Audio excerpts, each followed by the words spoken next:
Hey guys, and welcome to Math Channel. Today I want to find the value of this expression.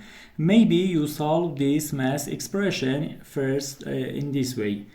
3 times 9 is equals to 27, and 27 minus 9 is equals to 18, and 18 times 2 is equals to 36, but this answer is not correct.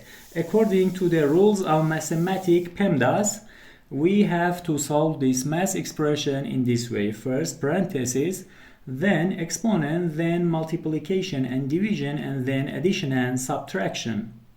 We have here 3 times 9 minus 9 times 2.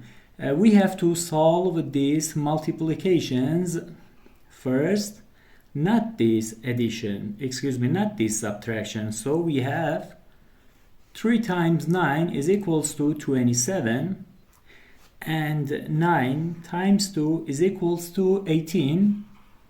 Now we have 27 minus 18. That equals to 9. The final answer is 9. Thank you for watching.